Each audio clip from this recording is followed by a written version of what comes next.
Bonjour à tous et bienvenue dans Smart Bourse. Smart Bourse, votre rendez-vous bourse 2 fois par jour en direct sur Bismart à midi et demi. Tout d'abord, une demi-heure pour prendre le pouls des marchés à la mi-journée avant la grande édition du soir. 1 heure cette fois-ci pour revenir dans Planète Marché sur les grands enjeux financiers, politiques et économiques. Au sommaire de cette édition, les banques centrales et les décisions monétaires des banques centrales resteront au cœur de nos sujets dans Smart Bourse après les décisions rendues la semaine dernière par la Fed, la BCE, mais aussi la BOJ. La Fed qui semble écarter un scénario récessif sur le sol américain et qui a pris la décision de garder ses taux inchangés dans l'attente de voir les effets du resserrement de sa politique monétaire sur l'économie.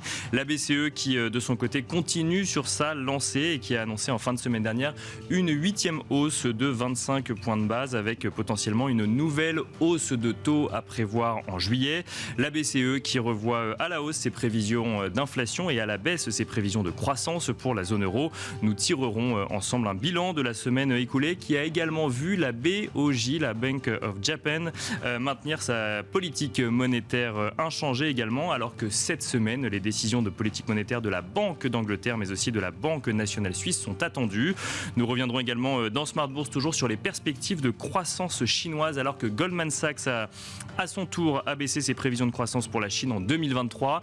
La banque anticipe une croissance de PIB de 5,4% au lieu de 6% précédemment et revoit également ses prévisions à la baisse pour 2024, passant de 4,6% à 4,5%. Nous reviendrons sur cette décision en plateau qui intervient juste après une réunion de l'exécutif chinois vendredi qui n'a pas abouti à des décisions de relance suffisantes selon Goldman Sachs pour relancer la croissance dans le pays.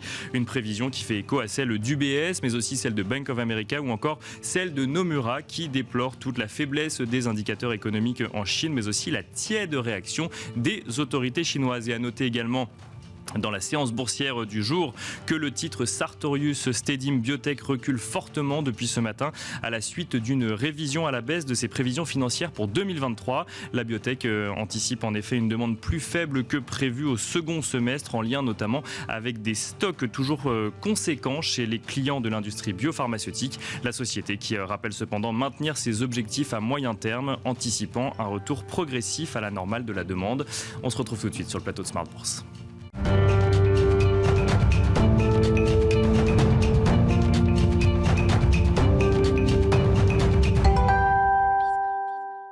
Et c'est parti pour Smart Bourse. Nous allons commencer tout de suite en duplex avec John Plassard qui est avec nous. Bonjour John Plassard. Bonjour Nicolas. Vous êtes spécialiste en investissement chez Mirabaud. Nous allons revenir ensemble sur la semaine écoulée qui a vu plusieurs décisions de grandes banques centrales, notamment la Fed, la BCE, mais aussi la BOJ. Une semaine cruciale avant l'été, avant la saison des résultats. Quel bilan peut-on en tirer, John Plassard, avec cette Fed qui maintient ses taux inchangés et la BCE qui continue dans son rythme de hausse de taux? Alors, ce que je dirais tout d'abord, c'était que c'était totalement en ligne avec le consensus, puis il n'y a pas de surprise. On sait que du côté européen, Christine Lagarde n'a jamais surpris les marchés. C'est pas ce qu'elle devrait faire, mais effectivement, elle a toujours été en ligne avec le consensus. Mais il y a deux choses que je note. La première, si vous prenez la Banque centrale européenne, eh bien, vous l'avez dit avant, Nicolas, c'est la très très forte remontée des estimations d'inflation pour cette année au niveau corps, c'est-à-dire ex-énergie et nourriture. Et donc, on voit que la vision de la Banque centrale européenne n'est pas une décélération, mais plutôt une réaccélération dans ses estimations. Donc ça, c'est la première des choses. On s'attend, comme vous l'avez dit, à une hausse de 25 points de base des taux de la Banque centrale européenne en juillet. Et c'est bien évidemment après que ça va poser certainement problème, puisque la BCE devrait faire une pause en septembre. D'un autre côté, si vous prenez la Banque centrale américaine, c'est là où ça pose le plus de problèmes. Parce que lorsque vous lisez ce que disent tous les membres, 100% des membres de la Fed, vous disent qu'ils ne prévoient pas une récession aux États-Unis avant la fin de l'année. Alors que, comme vous le savez, Nicolas, le consensus, lui, prévoit une récession aux États-Unis en fin d'année. Donc là, il y a une très grosse divergence. Et la deuxième divergence, c'est que si vous regardez ce qu'on appelle les nuages de points, les dot plots, c'est-à-dire les prévisions économiques des membres de la Réserve fédérale américaine, eh bien, on voit qu'on parie aux États-Unis sur encore 2 hausses de taux. Alors que d'un autre côté, le consensus parie seulement à 7% sur 2 hausses de taux jusqu'à la fin de l'année. Donc là, vous voyez ici, d'un côté, sur la croissance, donc la question de la récession, il y a une divergence du consensus.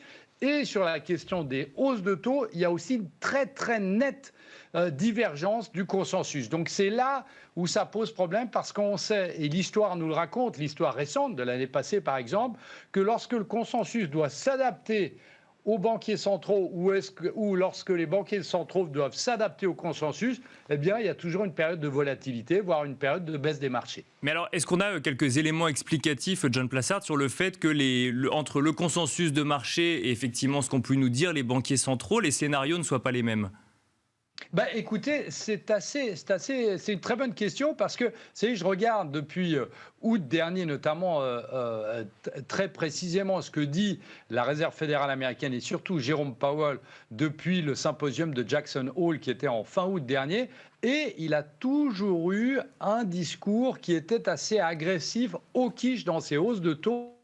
Et le consensus n'y a jamais cru. Alors, la raison, c'est quoi? C'est que, on se souvient que l'année passée, la Banque centrale européenne et la Fed, en l'occurrence, étaient totalement faux dans ses projections du cycle inflationniste et du cycle économique. Je vous rappelle quand même qu'au début 2022, la Fed pariait sur 3 hausses de taux de 25 points de base sur toute l'année et qu'en fin d'année, on a eu 17 hausses de taux. Donc il y a eu une énorme erreur et on a l'impression aujourd'hui que le consensus ne croit plus du tout à ce que disent les banques centrales et se disent que de toute manière, elles auront à un moment ou à un autre, s'il y a du stress dans le marché, eh bien elles interviendront et qu'elles arrêteront de monter les taux. Est-ce que ça peut faire peser un risque sur les marchés ou en tout cas sur la volatilité des marchés, cette dichotomie entre les deux et cette nécessité peut-être de devoir se réajuster à un moment au scénario des banques centrales, John Plassard ? Oui, tout à fait. Clairement, c'est exactement ce que je pense, Nicolas. Et vous savez que même si ça ne devait pas être le cas, même si le consensus devait rester où il est et que les banques centrales devaient, elles, abaisser leurs estimations, eh bien, qu'est-ce qu'on se dirait ? On se dirait que c'est à nouveau une erreur de politique monétaire aux États-Unis et en Europe, par exemple. Et ça, non plus, c'est pas bien parce que pour la crédibilité d'une banque centrale, eh bien, c'est aussi elle qui maintient l'espoir dans les marchés. Et s'il n'y a plus de crédibilité, il y a moins d'espoir. Et donc, c'est pour ça qu'on devrait certainement voir une consolidation, pas une correction, mais une consolidation dans les marchés où on a un consensus qui s'approche de la Fed ou inversement. Alors, un mot toujours de cette décision de politique monétaire de la Fed donc la semaine dernière, John Plassard, c'est que quand on regarde les prévisions économiques de la Réserve fédérale américaine, on voit effectivement que le scénario récessif s'éloigne, que les perspectives d'inflation restent quand même au-dessus du mandat de la Fed et pour autant, la Fed n'augmente pas ses taux alors qu'on pourrait se surprendre à penser que toutes les conditions sont réunies justement pour une nouvelle hausse de taux.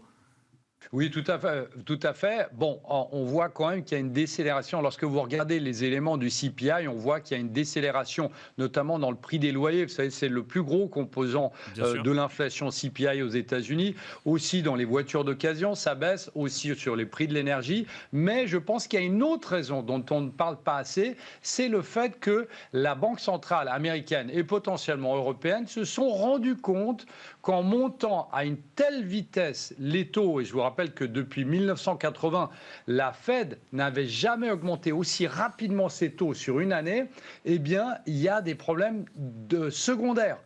Des effets secondaires comme on l'a vu avec les banques régionales américaines. Je vous rappelle quand même qu'en mars, on était dans une panique, le mot est fort, mais il est pesé, une panique sur le système bancaire américain, puisqu'on rappelle quand même que le poumon de l'économie américaine, c'est les petites et moyennes banques aux États-Unis qui, par exemple, tiennent 80% de tout ce qui est prêt au niveau de l'immobilier commercial. Donc, on est dans une situation où il y a quand même une prise de conscience que cette hausse de taux si rapide a des effets secondaires qui ne sont pas ceux qu'on le voulait, c'est-à-dire la Fed avait clairement dit que ce qu'elle voulait, c'était augmenter les taux pour qu'il y ait plus de chômage et moins de demande et donc moins d'inflation. Et ça n'a pas été le cas ici.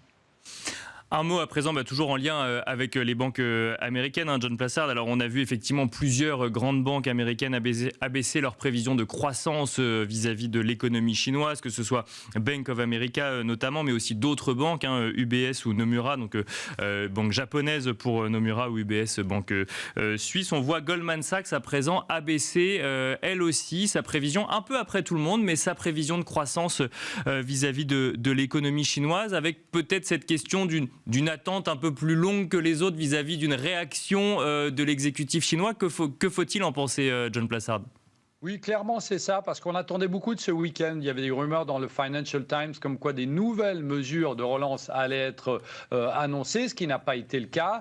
Goldman Sachs pense qu'évidemment, on est déçu par les dernières données économiques, mais il faut rappeler que ces données économiques sont aussi dépendantes de la demande externe, donc c'est-à-dire la demande en Europe et aux États-Unis, mais que le côté des services tient toujours en Chine, avec évidemment la réouverture après la politique du Covid-0. Alors, il y a aussi une pression sur l'immobilier.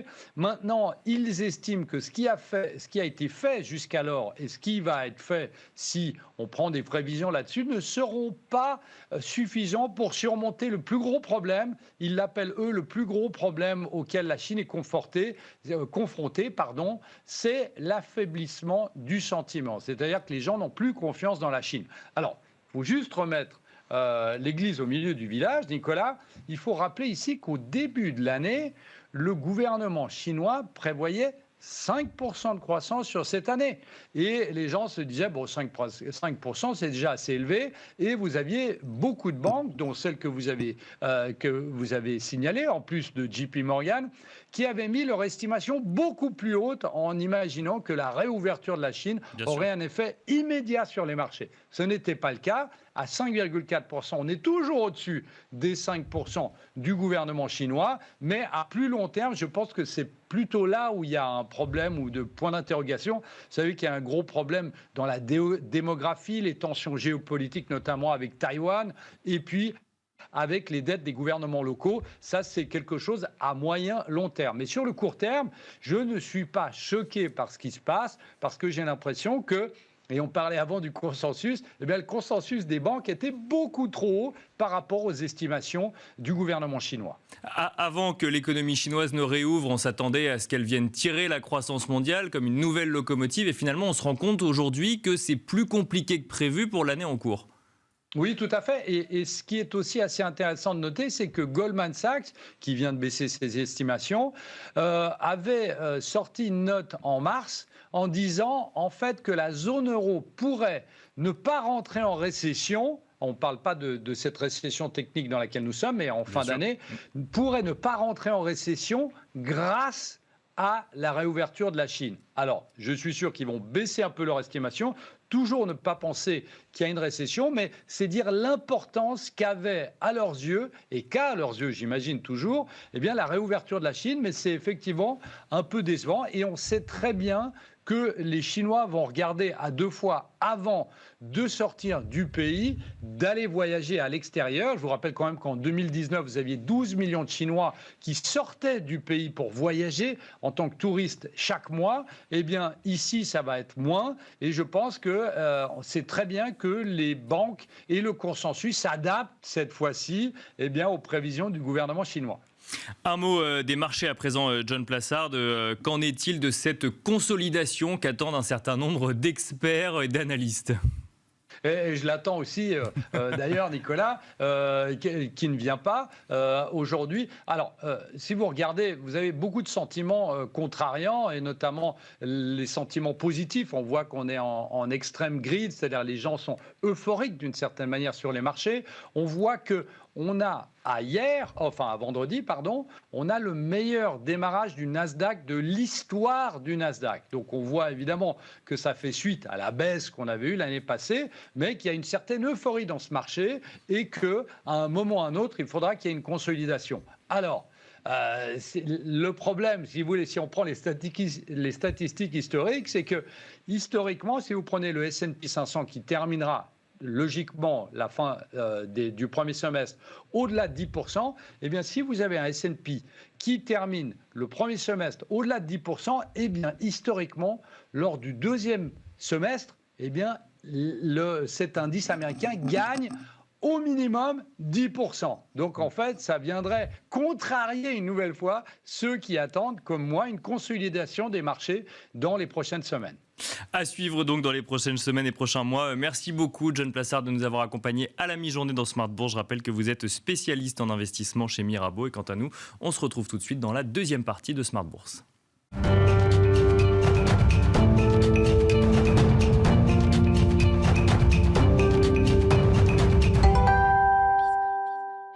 Et nous continuons donc dans la deuxième partie de Smart Bourse en plateau avec François Cabot qui nous accompagne. Bonjour François Cabot. Bonjour Nicolas. Bienvenue dans Smart Bourse. Vous êtes senior Eurozone économiste chez AXA IM et ça tombe bien puisque c'est justement de la zone euro dont nous allons parler. À commencer par la décision donc de la BCE la semaine dernière de continuer donc ces hausses de taux, 25 points de base supplémentaires, une hausse qui finalement dans le contexte dans lequel se trouve la zone euro actuellement était sans surprise. François Cabot. Oui, absolument. On était vraiment sur une trajectoire largement prédéterminée quelque part par les annonces passées, malgré finalement des prévisions qui sont vues être revues très fortement, comme a été évoqué, on va sûrement revenir dessus. Donc là-dessus, à la fois sur la hausse des taux de 25 points de base, tout comme l'arrêt de l'APP, donc du réinvestissement des actifs, des obligations d'État. Là-dessus, c'était vraiment totalement attendu. Donc effectivement, le ton agressif également, mais par contre, peut-être ce qui était peut-être moins, et ce qui est la façon dont réagissent les marchés qui était peut-être plus une surprise, c'est à la fois le ton sans équivoque, on va continuer, à la fois en juillet et à la fois avec des prévisions agressives côté inflation, et en même temps, le marché disant, voilà, on ne se focalise que sur juillet, donc je m'arrête à juillet, et donc je ne price finalement qu'une hausse de taux supplémentaire, alors que, voilà, pour nous, il y a effectivement un discours latent qui effectivement suggère qu'on va aller probablement aller plus loin que les 3,75%. Et avec une BCE qui nous dit nous sommes data dependent, nous suivons de très près les données macroéconomiques, mais nous avons déjà plus ou moins anticipé qu'en juillet, on allait réaugmenter nos taux. Absolument. Alors ceci, pour moi, c'est deux raisons. La première, c'est probablement une distance faite vis-à-vis des prévisions des banques centrales nationales. Donc ce round de prévision-là a été fait par l'Eurosystème, non pas par le staff de la BCE. D'accord. Donc elle prend une certaine distance à opérer de ce côté-là qui l'empêche finalement de se projeter plus loin. Mais néanmoins, effectivement, une direction claire et surtout sur la façon dont le discours a été fait. C'est-à-dire qu'on ne se focalise plus tant sur l'inflation et donc au mois le mois, est-ce qu'on ne pourrait pas être surpris à la baisse? Et donc, du coup, je ne m'engage pas plus loin. Mais par contre, sur le marché du travail et notamment sur les salaires, en disant que maintenant, l'inflation n'est plus déterminée tant par l'énergie, n'est plus tant émergée par l'alimentaire, mais vraiment par les salaires. Et les salaires, c'est une donnée qui résulte évidemment du marché du travail et sur lequel on est sur une dynamique trimestriel, bien sûr, donc ça prend plus de temps pour faire tourner le bateau quelque part, et qui a priori est encore largement dynamique, et on va avoir effectivement, on va prendre du temps pour avoir ce retournement-là. Donc de ce côté-là, effectivement, voilà, cette déconnexion quelque part, on va que en juillet, on préannonce juillet, ce qui est déjà quelque chose en soi en termes de communication, mais néanmoins, l'ensemble de l'analyse et des chiffres, des prévisions, indique effectivement que voilà, ces pressions inflationnistes sont plutôt là pour rester. Oui, on annonce quelque part que la BCE restera dans cette dynamique-là, peut-être sur plusieurs mois, voire plusieurs trimestres encore, du fait simplement que le pilotage va se faire trimestriellement. C'est ce que vous nous dites. Effectivement, c'est que la BCE reste très... prend des gants finalement et essaie de ne pas se mouiller et dire on va y aller au mois le mois, meeting après meeting, et on est dépendant des données et on l'est tous. Mais néanmoins, je trouve que cette prise de recul, de retirer quelque part du poids à l'inflation totale, l'inflation sous-jacente, et d'en mettre plus sur le marché du travail, alors qu'on sait que celui-ci est très bien orienté et il y a peu de chances qu'on ait un écroulement dans les prochaines semaines, voire prochains mois, de mon point de vue, effectivement, quelque part, préengage d'ores et déjà la BCE à une remontée en septembre, effectivement. Un mot peut-être déjà de votre vision du taux terminal. Vous l'avez dit tout à l'heure, vous estimez qu'on pourrait aller jusqu'à un taux terminal aux alentours de 4%. Voilà, effectivement, c'est les 25 qui sont quasiment donnés pour juillet, plus effectivement 25 pour le meeting de septembre, ce qui nous amène effectivement à 4% donc là-dessus. Et ce qui est mon point de vue, il y a une autre façon de le voir quelque part, c'est que une banque centrale qui a un repaiement, enfin qui a une diminution historique de la taille de son bilan, bien sûr, en juin, ne parle pas de son bilan, indique implicitement qu'il y a probablement d'autres hausses de taux supplémentaires à faire avant de parler du bilan.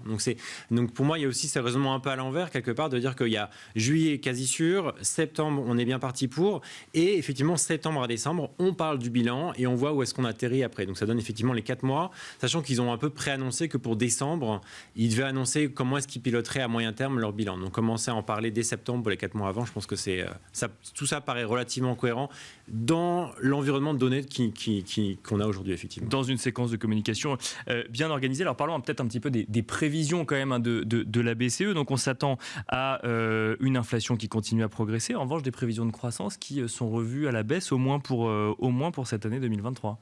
Alors oui, effectivement. Alors il faut quand même se rappeler que l'année en cours est largement déterminée par ce qui se passe au 4e trimestre de l'année précédente et du premier trimestre. Or, a été revue à la baisse une estimation préliminaire à plus 0,1 sur le premier trimestre, a été revue à la baisse à moins 0,1, effectivement, liée à la révision à la baisse, notamment sur l'Allemagne et sur l'Irlande. Donc là-dessus, oui. Voilà, c'est une révision qui est relativement mineure. On reste, si j'ai bonne mémoire, à 0,8 sur l'année en cours. Donc c'est pas une diminution si importante que ça. Et puis, elle n'a pas d'impact sur la suite. C'est-à-dire qu'on avait 1,6 en croissance 2024-2025, et on a maintenant 1,5, 1,6. Corrigez-moi. C'est exactement ça. Donc du coup, c'est effectivement un ralentissement modéré, mais qui n'a pas d'impact sur la suite des perspectives. Et sur quoi d'ailleurs, nous on se pose beaucoup de questions sur à la fois le rythme de normalisation monétaire qui va plus vite que ce qui était prévu, bien sûr, et d'autre part effectivement un impulse budgétaire qui est toujours très positif cette année, mais qui va être au mieux neutre l'année prochaine, voire aller en territoire restrictif. Donc l'interprétation qu'on peut faire des prévisions de croissance en zone euro, c'est finalement, au lieu de regarder que 2023 et dire il y a quand même une prévision revue à la baisse pour 2023, c'est se féliciter ou en tout cas se rassurer du maintien des prévisions de croissance pour 2024 et 2025.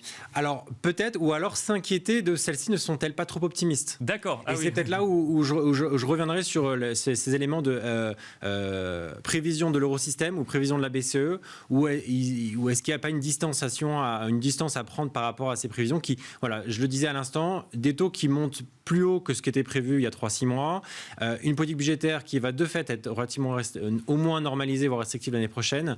Est-ce qu'il n'y a pas, entre guillemets, enfin, comme on l'a dit, on en parlait à l'instant sur les marchés, cette correction à attendre de la croissance, voilà, qu'est-ce qui va finir par apporter la croissance l'année prochaine? Autant cette année, on est quand même encore relativement dans le début de la normalisation monétaire et le stimulus budgétaire est là, donc ça tient relativement bien. Par contre, à horizon 12-18 mois, effectivement, question sur est-ce que l'économie peut accélérer, donc de 0,8 à 1,5, bien sûr, et aller si vite, voilà, de manière persistante, 2024, 2025 à cette vitesse-là. Nous, on est plus prudent là-dessus, effectivement. Si on regarde la réaction des marchés depuis ces derniers jours, notamment en réaction à cette hausse de taux de la BCE, mais surtout au discours qui a été porté autour des décisions de politique monétaire, quelle interprétation vous en faites? Vous nous avez dit que finalement les marchés ont l'air de regarder jusqu'à juillet pour l'instant. Voilà, exactement. Et de mon point de vue, alors c'est en tout cas une mauvaise interprétation. C'est peut-être pas une erreur de communication de la part de la Banque Centrale Européenne, parce qu'elle effectivement c'est son sujet, on est data dependent et on ne va qu'au plus près. Alors qu'il faut se rappeler que des meetings précédents, ils s'engageaient les 2 à 3 meetings suivants. Donc il y a effectivement on se rapproche d'une vraie dépendance des données quelque part de ce point de vue-là.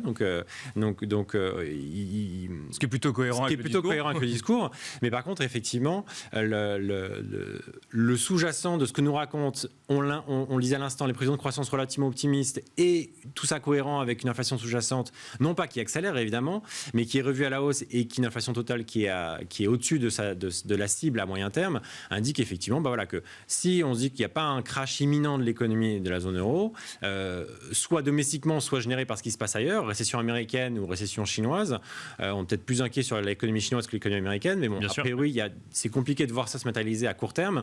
Il y a de bonnes chances que le marché du travail continue à relativement bien performer et dès lors nécessite une hausse supplémentaire en septembre.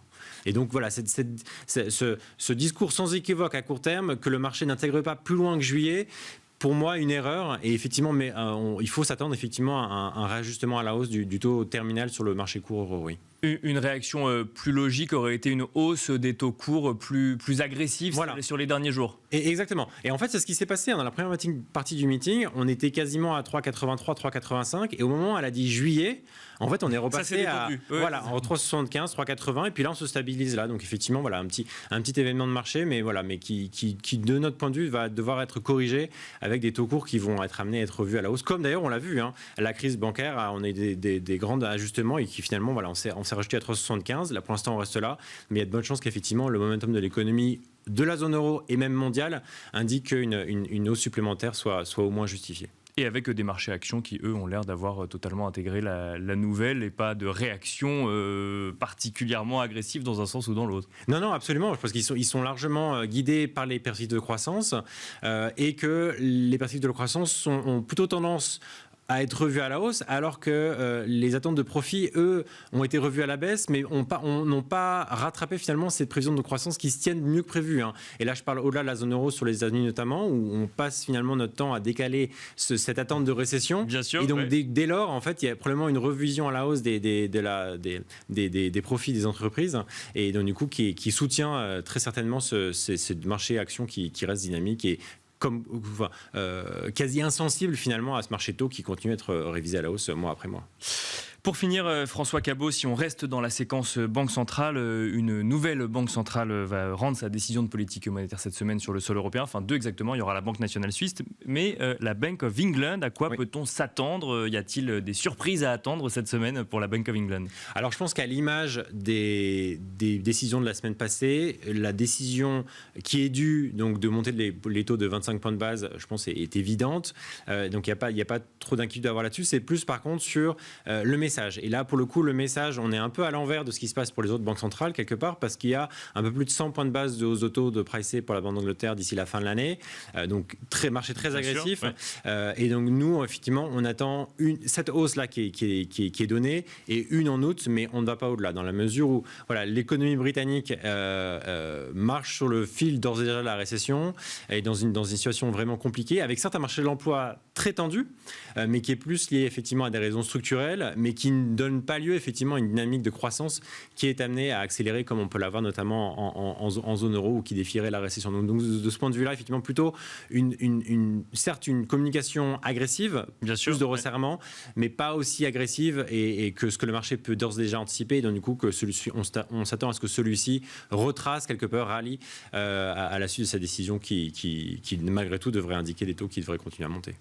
On suivra ça donc ensemble cette semaine. Merci beaucoup François Cabot d'être venu sur le plateau de Smart Bourse. Je rappelle que vous êtes senior Eurozone économiste chez AXA IM. Merci à vous également de nous avoir suivis. Je vous rappelle que vous pouvez retrouver l'émission Smart Bourse en replay sur le site bismart.fr, mais évidemment en podcast aussi sur toutes les plateformes de podcast. Et sinon, je vous donne rendez-vous ce soir à 17h pour la grande édition de Smart Bourse.